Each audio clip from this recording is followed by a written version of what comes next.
Histórias Nossas Histórias, esse é mais um Storycast. Lembrando que esse programa é um oferecimento Chica da Silva, o happy hour mais completo da cidade, o melhor bar para você saborear deliciosas porções.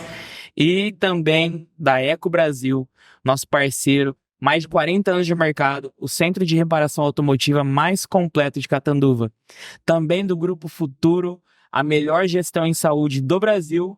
E também da Apple Case, o lugar certo para você trocar o seu iPhone. Hoje os meus convidados são muito especiais. Estou recebendo aqui agora, eles são os meus pastores também, né? Seja bem-vindo, pastor Edinho, pastora Florisa. É um prazer ter vocês aqui na casa. O prazer é nosso. Que emoção estar aqui hoje, né? O prazer é todo nosso no podcast. A gente tá aqui, ó, apreensivo. Oh, meu Deus. É a primeira vez, então. É a primeira vez no podcast. Bom, como eu falei pra vocês, esse é um podcast pensado exclusivamente pra contar boas histórias, né? Sim. E se tem um povo que tem bastante história, é o tal do crente, né? Tem. Como nós somos. Então, assim, vamos começar pelo principal, né? Já que a gente tá falando aqui de histórias, eu queria saber de vocês. Primeiro, pastora Florisa, depois pastor Edinho. Como foi pra vocês a infância? O que vocês esperavam da vida? Qual era o sonho de vocês? E vamos ver se esse sonho se encaixou aí com o que vocês fazem hoje. Nossa, é até legal essa pergunta, né? Porque é muito diferente do que a gente faz hoje, né? Pelo menos da minha parte. Eu fui uma criança, assim, que desde muito pequena, minha mãe era cabeleireira. E aí eu sempre gostei muito de vender as coisas. Eu sempre tive essa coisa, assim, de vendas mesmo, assim, de empreender, de vender, meio que no sangue mesmo. Então eu lembro que a minha mãe, sei lá, eu com 6, 7 anos de idade, a minha mãe trabalhava no salão, era cabeleireira. E ela comprava várias cartelas de tic-tac, de prisilinha, pra eu poder vender para as clientes. Porque ela atendia as clientes e eu vendia, gente. Ela não tava atendendo, ela tava vendendo. Então, eu sempre amei vender. E aí o tempo foi passando. E sempre trabalhei com vendas. Tive a minha loja, era um sonho ter a minha loja. Tive a minha loja. E depois, né, de adulta, já tive a minha loja. Então, o meu sonho, assim, de criança até mais ou menos aí, há uns... Quantos anos atrás? Há uns 4, 5 anos atrás, há uns né? 4, 5 anos atrás? Ah, não, menos. Há uns 4 anos atrás, vai. Era realmente empreender e ter as minhas lojas espalhadas aí por todo o canto aí. Então, era a Dona Flor, né, que chamava Dona Flor. Era empreender, ter as minhas lojas. Esse era o meu sonho de criança, que passou a ser o meu sonho realmente de adulta. Que não tem nada a ver com o que eu faço hoje, né? Quando a gente começou a nossa caminhada ministerial de pastoreio mesmo, né? Que foi vir para Catanduva. Eu realmente acreditei que eu fosse conseguir conciliar as lojas, né? Com o pastoreio. E eu levei até, né, conciliando durante um tempo, quando o Senhor realmente me pediu as lojas, e eu não consegui mais ficar, não conseguia mais conciliar. Ele me pedia, eu fingia que eu não estava ouvindo. Não deve ser isso, não é isso, tá? Eu vou dar conta. E aí eu tive que realmente abrir mão, né, porque eram 2 lojas físicas, e 2 lojas físicas realmente exige muito, né? Na parte de comprar e de estar ali, enfim, eu realmente não consegui. Mas era o meu sonho de menina mesmo, era ter a minha loja, as minhas lojas, e eu consegui, mas não. Deus pediu. Deus pediu. O meu era um pouco mais simples, eu só queria ser jogador de futebol, só. Só isso. Estilo Neymar, assim, Só isso. Coisa simples. Brincadeiras à parte, claro, todo menino sonhava, né? Mas eu sempre quis ser empreendedor, sempre quis também ter meu negócio, era o meu sonho. O sonho da minha mãe era que eu fosse padre, vai vendo? Eu sou o filho mais jovem, mais novo, né? 3 meninas, 3 mulheres. Então eu sou o filho mais novo. Minha mãe sempre quis que eu fosse padre, que eu fosse estudar, fizesse seminário. E nunca foi minha vocação, assim, né? Até quando eu fui me tornar pastor, eu cheguei e falei para ela assim: poxa, mãe, ó, a senhora queria que eu fosse padre, eu não vou ser, mas vou ser pastor um dia. Logo eu tinha me convertido, Eu vou né? ser padre, mas pastor. Pastor não, né, fica mais fácil, eu vou poder casar com a Flor. Vai ficar mais fácil um pouco. E aí o sonho sempre foi ser empreendedor. Eu trabalhei muito tempo no CLT, mas sempre sonhando, né? Comecei muito jovem a trabalhar, mas sempre sonhando. E aí eu consegui realizar esse sonho, só que da mesma forma também, né? Agora um pouco mais recente, ela parou um pouco antes, Deus pediu um pouco antes, e nós paramos agora o ano passado, né? Totalmente deixar de ser empreendedor e nos dedicarmos assim em 100% naquilo que Deus nos chamou para fazer. Então, o sonho dela não era ser pastor. Quando na nossa infância, quando Mas quem jovens. sonha? É difícil quem sonha, né? Difícil. E aí, só que Deus nos chamou. Eu vim para Jesus com 26 anos de idade, através da vida dela, através da família dela. E aí, apaixonado por Jesus, e desde o começo da minha conversão, as pessoas me falavam, você tem um chamado pastoral, eu vejo algo na tua vida, mas não era algo que eu sonhava. A gente até estava conversando um pouquinho aqui nos bastidores, sobre viajar, ministrar fora, né? O meu sonho, no meu início de conversão, era ser um pregador itinerante, era ministrar, era levar a palavra, era ser um evangelista, só que Deus estava direcionando para outro caminho. Então, na minha infância, o meu sonho era eu achava que ia ser de uma forma. No início da minha conversão, o meu sonho, no meu entendimento, eu achava que ia ser de uma forma, mas Deus direcionou de outra maneira, totalmente diferente, e hoje a gente não se vê fazendo outra coisa, né? A não ser pastor, a cuidar dessas vidas que o Senhor tem colocado nas suas mãos, né? Você falou aí, eu não sonhava em ser pastor. Tudo que eu não sonhava quando eu era pequeno, né? Uhum. Pequeno eu sou até hoje, né? Mas quando eu era uma criança, quando eu olhava meu pai e minha mãe dirigindo igreja, fazendo isso, fazendo aquilo, eu falava, tudo que eu não quero pra minha vida é isso aí. Sim. Tem que sair de madrugada pra visitar, socorrer irmão, pra socorrer irmão, pra expulsar demônio. Não, isso aí eu não quero pra minha vida de jeito nenhum. Então, quando eu vi realmente, né, o que eles passavam, é uma coisa que você assusta, né? Mas quando existe o chamado, né? Bom, então a gente falou da infância de vocês, né? E vocês já deram um adendo no chamado de Deus para a vida de vocês. O que eu queria perguntar, né? Agora vamos devolver a pergunta para o pastor e depois a pastora responde. Como que surgiu esse chamado pastoral, né? Uhum. Você já ouvia as pessoas falando, ok, mas no seu coração, quando que você sentiu realmente que era Deus te chamando para o ministério? Logo no início da minha conversão, a minha sogra, ela é pastora, né? Meu sogro também é pastor. Então a gente já tinha isso meio que como referência. E aí, mesmo que eu queria ser um pregador itinerante, mas eu olhava para eles assim, poxa, é legal as experiências que nós tivemos ali. Só que quando nós somos líderes de jovens também nessa igreja, nesse ministério. Só que quando mesmo falou assim, poxa, eu acho que é isso que Deus tem para nós. Quando nós fomos cuidar de casais, né? Já na igreja, já na Cabana Church, nós fomos ter nosso discipulado de casais. Então, o discipulado, para quem não sabe, é um grupo onde a gente ministra uma palavra, que a gente acompanha, que a gente cuida esses casais. E ali a gente viu que tinha uma necessidade muito grande daquelas pessoas serem cuidadas, serem acompanhadas, e também que a gente levava jeito para aquilo. Que Deus tinha chamado, tinha nos levantado mesmo para fazer algo relevante para Ele, ajudar as pessoas a melhorarem como pessoas mesmo, como cônjuges ali. Então a gente falou assim, poxa, Deus nos separou para fazer algo. Ainda a gente não tinha esse entendimento do que era ser um pastor de igreja, mas a gente já amava cuidar de pessoas. Então esse discipulado de casais, né, amor, foi uma mudança de chave. Ele falou, poxa, Deus está me chamando para algo diferente, algo que até então eu não conhecia, algo que era novo, mas eu tô gostando disso. A gente não tinha noção nessa época, assim, de tantos desafios que a gente ia enfrentar, mas a gente entendeu que ali era Deus nos separando para algo, nesse momento do discipulado mesmo. Então, o discipulado virou a chave. Virou. No meu caso, na igreja que a gente fazia parte, né, nessa época que ele tá falando que a minha mãe era pastora e tal, não tinha tanto essa questão da voz feminina na igreja, sabe? Dessa voz de pastora, da voz feminina. Era a mulher do pastor, né? Era a mulher do pastor. Tanto que nessa época eu era a regente de mocidade, a regente do círculo de oração e tal. Uhum. Então, assim, Assembleia. Eita! E aí a gente não tinha essa voz, assim, né? Então, eu não me imaginava. Nesse momento, eu não me imaginava. Só que aí a gente chegou e conheceu, né, o bispo e a bispa. E quando eu vi a bispa Geisa, eu falei, gente, é isso, mulher tem voz. A mulher pode ser uma pastora. Nossa, a mulher pode usar brinco. Mas é verdade, né? Porque na época não podia lá, tinha essa coisa de usos e costumes.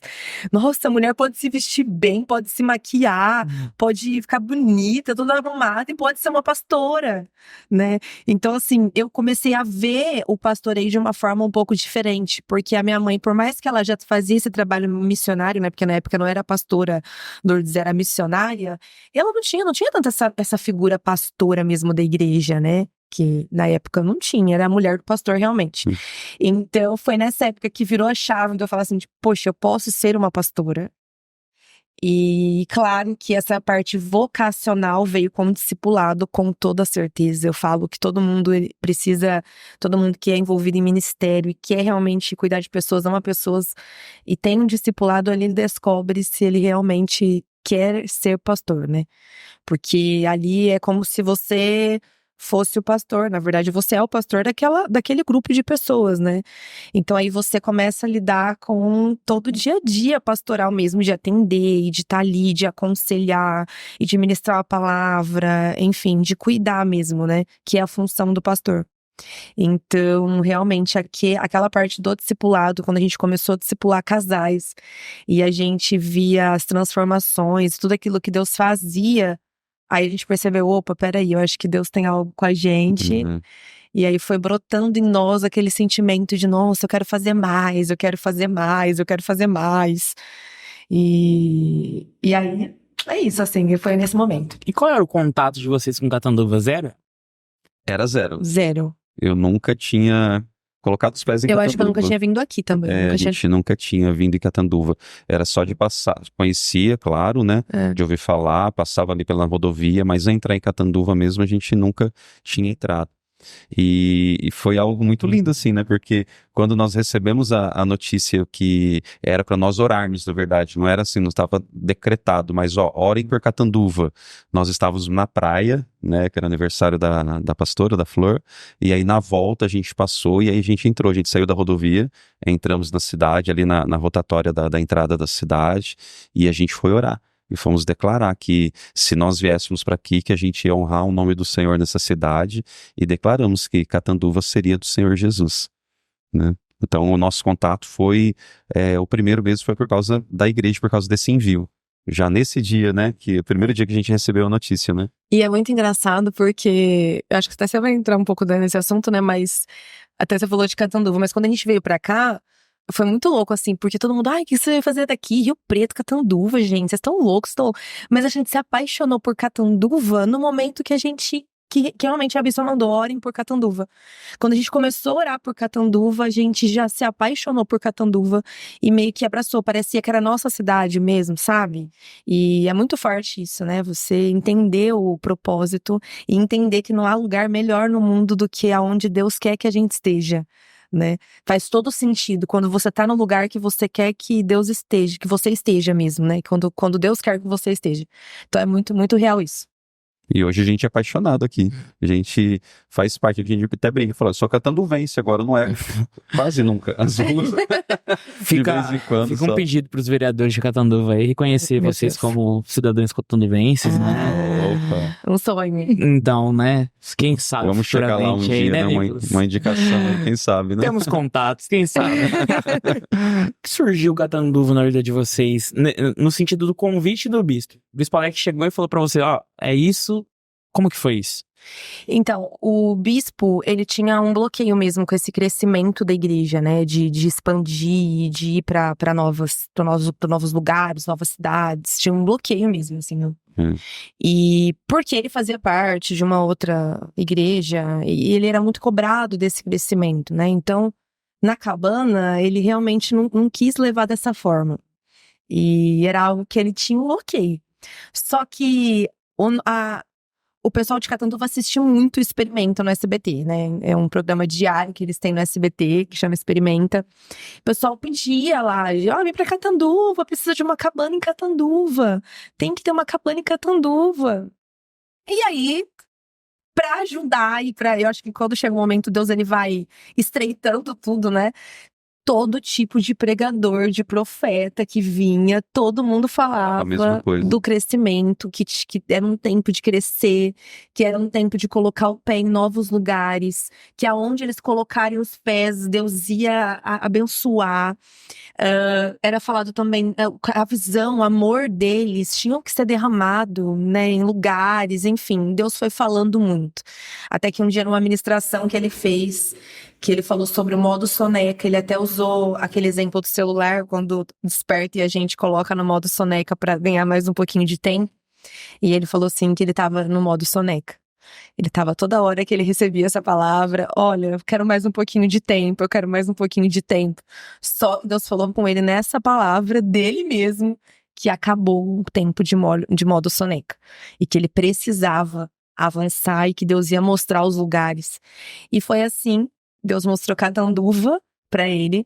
E aí, num certo dia, né, como o pastor falou, a gente tava na praia, no meu aniversário, e aí a bispa mandou, olha, eu oro por Catanduva e só vem vocês na minha cabeça. E aí a gente falou, meu Deus... E nunca tinham falado nada com a gente. Foi a primeira vez que falou sobre Catanduva, que foi quando a gente voltou de viagem. A gente morava em Rio Preto na época. A gente passou por Catanduva, desceu, colocamos os pés na cidade, declaramos que era do Senhor Jesus, né? Que Catanduva é do Senhor Jesus. E que se a gente realmente fosse enviado pra cá, que o Senhor estaria na frente, preparando tudo mesmo. E foi assim que aconteceu, né? Isso foi dia 6 de dezembro, que é o aniversário dela, que eu não posso esquecer, né? Então foi dia 6 de dezembro. E aí, 18 de fevereiro, nós começamos o primeiro culto aqui. De 2021. De 2021. De 2021. Então, 2020, né? 6 de dezembro de 2020. E 18 Então vocês de fevereiro. pegaram, lógico, logo que vocês começaram, veio o lockdown. Sim, foi muito Pegamos louco. um ano e pouco de pandemia. Um ano e pouco de... A igreja nasceu no meio da pandemia. Nós fazíamos fazíamos 1 ou 2 cultos, vinha um lockdown. A gente não se despedia, né? Falava assim, até tal dia a gente vai se falando, vocês vão ver as postagens na internet. Aí ficava 2, 3 semanas sem poder vir, aqueles lockdown mesmo total, que não podia sair na rua. E a gente pensava, poxa vida, a hora que a gente voltar lá, as pessoas que estavam participando com a gente no culto, que até então era no buffet, né? Em um buffet aqui da cidade. Falei, poxa, vão dispersar, todos, né? Todos vão se dispersar. E na hora que a gente voltava, tinha eles e tinha mais gente. Então a gente passou por vários lockdowns aí, né? No meio Vários. desse início, enquanto a igreja estava nascendo mesmo ali no buffet. Foi bem nessa época da pandemia mesmo. Qual a chance de dar certo? Uma igreja que nasce na pandemia. Totalmente contrário, porque e aí é onde que Deus entra mesmo, né, para mostrar que o sim e o amém é dele, né, porque a sentença daquela época que a gente estava vivendo, e que todo mundo passou por isso, né, todo mundo passou por isso, era uma sentença de morte, né, então o medo era muito grande relacionado a isso, empresas fechando, infelizmente, né, algumas empresas, infelizmente algumas igrejas acabaram fechando na pandemia. As pessoas perdendo, As né, pessoas entes queridos, né, todo mundo muito machucado. Então, num ambiente onde tudo levava assim à morte, Deus trouxe algo à vida, né? Que é a igreja onde a gente pastoreia hoje aqui na cidade, em Catanduva. Então, foi uma experiência assim sobrenatural mesmo com Deus. Sabe quando você lembra de alguma coisa que parece que não aconteceu? Que você pensa e fala, acho que foi um filme que eu assisti. Acho que é como a gente lembra do começo. Porque não tinha probabilidade nenhuma de dar certo, assim, não tinha. Fechava, a gente podia fazer culto, aí a gente fazia lives de casa, né? Aí eu lembro que a gente estava fazendo um culto aqui e já tinha sido decretado um lockdown que meia-noite ninguém mais poderia sair na rua. E a gente estava fazendo culto, era 8 horas da noite, se despedindo, e eu lembro que esse foi o mais longo, né? Foi um de 30 dias. Aproximadamente 15 dias, eu acho, que 20 dias. Eu sei que foi um dos mais longos que a gente passou. Então a gente já estava fazendo culto, já sabendo que a partir da meia-noite ninguém ia poder sair de casa, e o nosso sentimento era assim, meu Deus, e agora?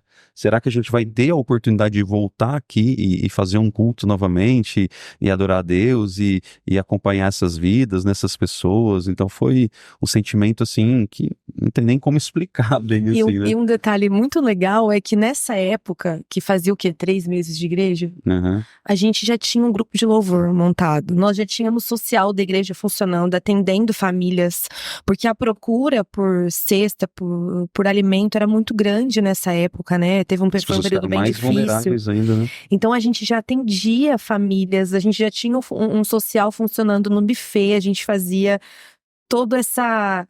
Dava lockdown, a gente ia entregando alimento. Pode falar agora, a gente ser escondido. Pode poder entregar Pode. alimento Pra pra sua poder família. entregar Agora a pode, cesta né? básica. A gente entregando à noite nas casas. Porque era muita necessidade e a gente conseguia entregar uma cesta básica, imagina assim, ó, com tudo, tá?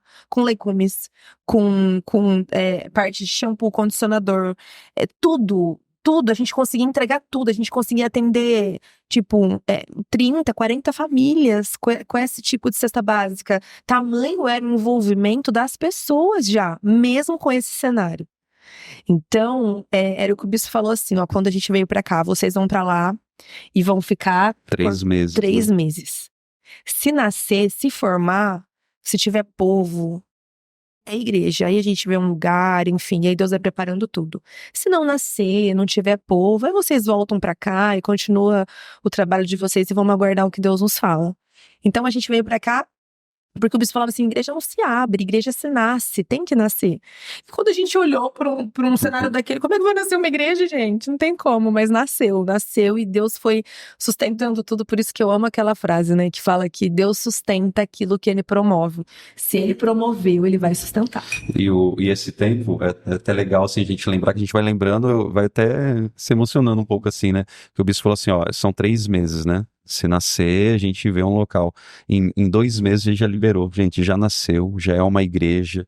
Vocês já tem lá tudo assim, aquilo que a gente precisa. Envolvimento das pessoas era o que a gente precisava. Já pode procurar um lugar. Então, a meta era 3 meses, né? O objetivo era ir até 3 meses. Em 2 meses já nasceu, já foi liberado. E a gente começou a dar o próximo passo, né? Foi lindo, lindo, lindo. Isso aí. Que bacana. E hoje, eu não vou perguntar a sua idade, né? E nem o pensa da pastora que Não, mas eu perguntar não tenho pra mulher. problema. Mas enfim, vocês são novos, né? Vocês têm uma... Tem 25, ele 28. Ah, sim. É. Então, vocês são novos. Então, qual que é o desafio de você estar à frente de um povo hoje, né? Sim. Que te vê como uma referência, vê a pastora como referências e sabendo que eles estão sedentos por uma palavra. Uhum. Toda quinta-feira, todo domingo, eles precisam de uma palavra para ser o combustível, né? Sim. Eu preciso disso. Também. Sim. Como que é para você essa responsabilidade? Hoje, como que você administra ela? Lógico que o temor sempre vai existir. Sim. Mas como é pra vocês, né? Agora é a sua vez de responder primeiro. Tá. Como que é pra você essa responsabilidade? Ó, no começo foi bem desesperador. Mas, igual você falou, o temor sempre nós temos, né? Toda vez que a gente vai subir para ministrar, sempre o temor e o temor e o tremor, né? A gente nunca pode perder, né? E a minha oração a Deus sempre foi assim, que eu sempre tivesse uma palavra, né? Não só quando eu subisse no altar para ministrar, mas que eu tivesse uma palavra quando eu precisasse orientar alguém. Quando eu precisasse ajudar a pessoa em uma situação da vida dela. Então sempre foi essa minha orientação, essa minha oração, né? Que eu tivesse essa palavra. E foi um desafio muito grande, porque hoje você não pergunta, você fala, não vou perguntar para educação, mas eu tenho 40, eu estou prestes a fazer 41. E nós vimos para cá, eu tinha 37 anos. Então, claro que por causa da idade, também tem essa questão de desconfiança. Pô, acho que eles são novinhos. Ah, será que eles têm experiência? As pessoas nos falavam que era um povo difícil, uma cidade difícil, as pessoas sempre nos falavam isso, né? Então, no começo era meio que desesperador, foi, poxa, você tem que ter uma palavra numa quinta, num domingo, e os atendimentos, e o povo sedento, só que uma vez eu estava orando a Deus, eu falei, Deus, como que vai ser?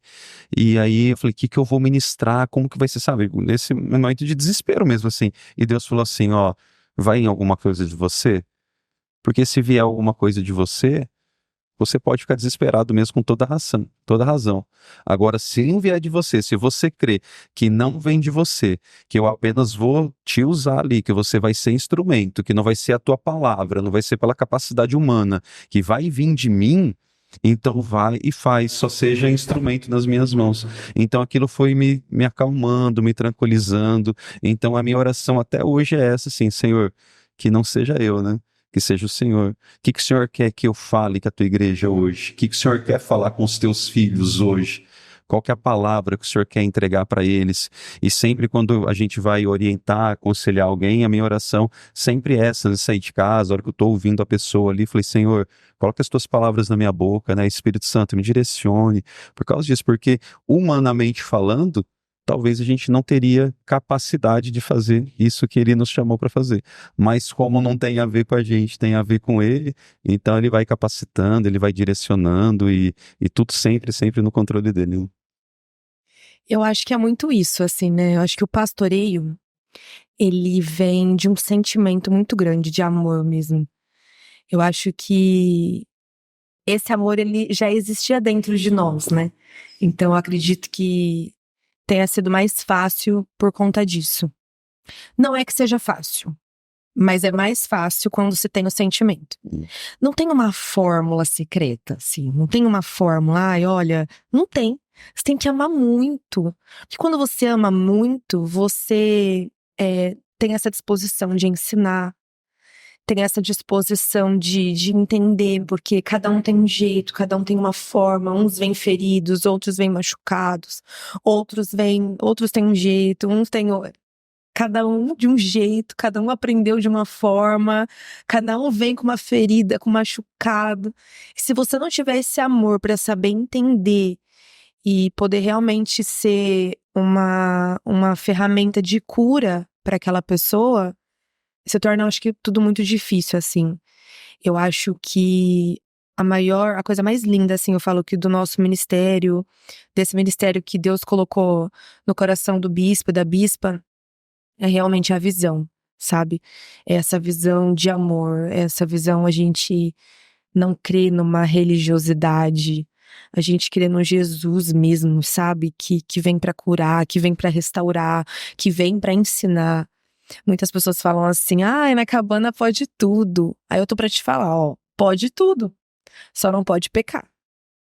Pode Simples tudo, assim, né? só não pode pecar. Entende? Então, assim, é sobre essa visão, sabe? Derramada mesmo. Qual que é a minha maior oração? Sempre foi, desde o momento que eu vim pra cá, foi que a gente pudesse representá-los aqui. E por que eu falo isso? Porque a visão que eles carregavam mudou nossa vida. A gente também chegou na igreja lá atrás, a gente também muito machucados, né? Pela religiosidade. E uma das nossas visões são essas, né? E a gente chegou para pessoas cansadas de igreja, uma igreja para pessoas cansadas de igreja. E a gente chegou lá atrás muito machucados, enfim. E eles, a visão que eles carregavam e esse amor realmente nos transformou. Fez com que a gente tivesse esse relacionamento com Jesus e conhecesse ele de verdade, sabe? E se livrasse das regras, dos moldes e aprendesse a caminhar com Jesus mesmo. Então a minha oração era, Senhor, que a gente possa representá-los aqui, para que a gente consiga derramar esse mesmo amor, essa mesma graça sobre a vida das pessoas. E minha oração tem sido, quantas mulheres, né, têm me procurado mesmo, querendo viver algo diferente, algo novo, uma porção nova, diferente. Não é sobre uma religião, é sobre um Jesus que pode transformar a tua vida. Eu costumo falar que o maior empoderamento de uma mulher, Jesus já conquistou por nós naquela cruz do Calvário, é nosso, isso ninguém nos tira, sabe? O maior empoderamento de uma mulher é o que a mulher é, gente. A mulher representa, a mulher, desculpem homens, mas mas a mulher, ela tem essa força e foi Jesus que nos deu isso mesmo, sabe? Esse espaço, toda essa força que a gente carrega, esse amor. Então, que você realmente possa encontrar esse Jesus, que não tem a ver com religião, mas tem a ver com o caminho, tem a ver com a palavra de Deus, tem a ver com aquilo que ele ensina. E é muito lindo viver isso, né? Eu costumo falar que Jesus, ele é irresistível. Não tem como resistir a ele. Muito bom. Vou fazer um culto aqui. Quase sem palavras aqui, gente. Eu aceitei Jesus de novo aqui. Levanta a mão. Gente, a gente tá partindo aí pro finzinho, tá muito bom esse papo, mas ainda tem algumas perguntas de forma bem bate-bola pra vocês, tá? Primeiro eu queria saber alguma palavra que tá no teu coração, um versículo, uma frase, E depois a pastora vai responder também. Aliás, agora a pastora responde, depois você responde. Tá. Uma palavra. Uma palavra. Tem várias que eu amo muito, mas uma que eu acho que é um versículo muito conhecido e que eu acho que a gente precisa mesmo colocar ele em prática é buscar em primeiro lugar o reino de Deus e a justiça dele, que as demais coisas são acrescentadas na nossa vida. Muitas vezes a gente busca tantas coisas, quando na verdade, se a gente for olhar para a palavra de Deus, ela fala o seguinte: busque em primeiro lugar o meu reino e a minha justiça, que todas as demais coisas eu vou acrescentar para você. Então imagina que aquilo que a gente chama de urgência, aquilo que a gente chama de milagre, Deus chama de coisas. Sabe? Então, acho que se a gente viver realmente essa palavra e conseguir buscar ele em primeiro lugar, eu falo que a gente vai viver o melhor da nossa vida aqui nessa terra também, né? Porque ele tem essa abundância de vida aqui. Então, eu falo que esse versículo a gente precisa virar essa chave mesmo. E o meu é até, eu ministrei esses dias na igreja, né? João 5, verso 12 em diante, que fala: vós sois o sal da terra e a luz do mundo. Isso tá muito, muito no meu espírito mesmo, que a gente precisa dar um gosto, dar um sabor diferente aqui no lugar onde a gente vive, que a gente precisa ser uma luz diferente para as pessoas, no ambiente que a gente vive. Isso tem falado muito mesmo, nós fazermos a diferença aqui na terra, no ambiente onde a gente está inserido, né? Uma música, uma canção. Pode ser Corinho de Fogo, se você quiser. Tem uma que é assim, eu sempre que eu saio, gente, eu sempre dou um jeito de cantar essa música, esse louvor, que é da Midia Lima, que diz assim: filho, sem intimidade comigo não há como você vencer. Sem dobrar os teus joelhos e na madrugada me buscar.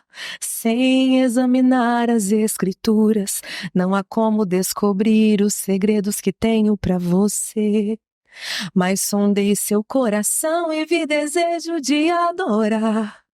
Foi até pensando então que decidi a ti me revelar e lhe contar alguns segredos para uma vida de vitória, de conquista. Escuta o que eu vou te dizer, filho. Enquanto eu for tua prioridade, pode vir o que vier, pode também contar comigo, seja lá para o que for. 1000 cairão ao teu lado e 10.000 à tua direita, mas você não será atingido, haverá livramento, sou eu teu Deus. Se te fecharem uma porta, outra pra você eu abrirei, de preferência onde não tem parede, só pra mostrar que eu sou o Deus da tua vida, sou o Deus da tua história, e ninguém irá sentar à mesa enquanto com glória eu não lhe honrar. Que isso? Eu faço o que agora? Cantar? Não é o meu forte. Você gostou, né, Maria? É, né? Ai, meu Deus, coisa linda. Pra você então que eu cantei.